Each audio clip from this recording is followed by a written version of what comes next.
Euro, US. 1,000 euro, $1,000. Which one is more valid? You're going to run down the road with your hair on fire. Some of you are. You're not going to like what I say. But let's get to the reality of it all.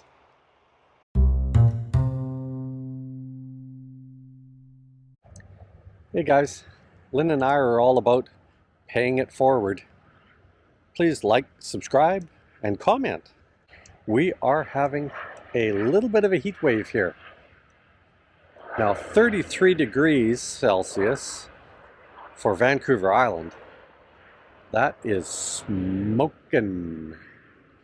It really is a hot one. But I am loving it because we're getting ready to go back. But let's sit down and have a fireside talk. Got a jet ready to take off here, but it's just taxiing, so it won't be too noisy. So Euro US, which one do I think is more valid? Those living in the Euro, are you going to be the ones running down the road with your hair on fire? Or are the US citizens going to be running down the road with their hair on fire with my next comment? The US dollar is not, it's not the one. It's not the one. Now the reality is that you have to look at history, and history does repeat itself. The US dollar is sitting at its 25-year high. I went into it very deeply on Friday. The euro is sitting at its medium level. 57, it's been just high resistance there. It won't go up, it won't go down. It's sitting at its medium level. So in the long term, the euro is going to see lower, but it's also going to see higher.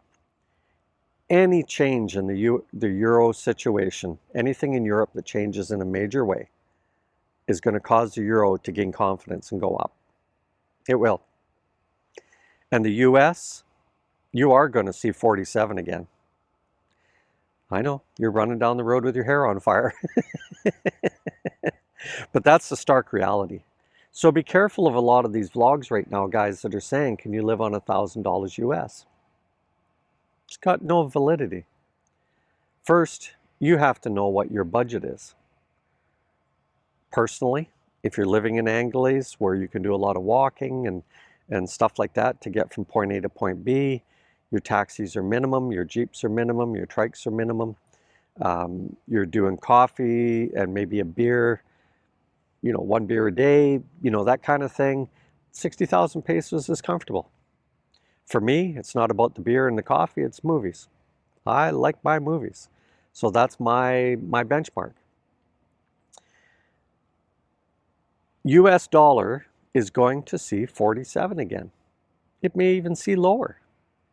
There was a point about 10 years ago where the Canadian dollar was worth more than the US. That was the reality. And so you have to always think in terms of pesos. Look at your worst case scenario exchange. Who cares about the best case? Because in my opinion, again, you work with your thresholds, you work with your budget. Anything above the budget, you save. Anything above the threshold, you save. So if your numbers don't work, let's say you, as a Canadian, I've got $1,000 a month to use. That's not going to get me 60,000 pesos. That's going to get me 40,000 pesos. So if I've only got how am I going to save? Because we know that John's budget after doing Friday is 40,000. And he can barely do it. It's really, really, really tight. Really tight. Okay? Now, he doesn't live provincial. He's not growing his own food, all of that type of thing. But is that who you want to be? So you need to spend some time on this, and you need to convert your head. Get your head off of dollars. Get your head off of the pound. Get your head off of the euro. You have to think in terms of pesos. What's your budget for pesos? And then look at your worst case scenario, your best case scenario, the medium, and see whether you can save some money so that when it goes low, you still can offset your exchange. And I always repeat this. You got to think about that potential of hospitalization in the future. I got to change hands. My hand is getting a little bit tingly there.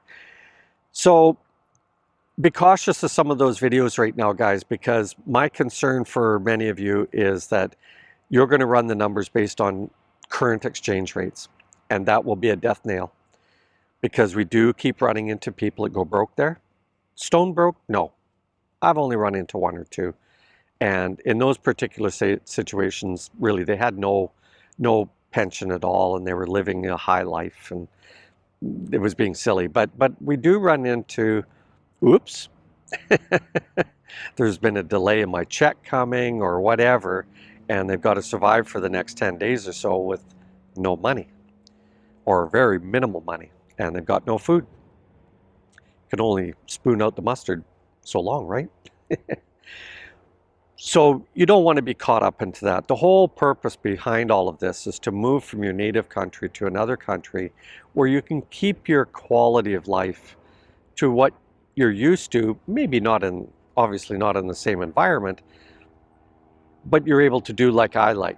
Go to some movies, enjoy popcorn, go out with my friends, you know, that type of thing.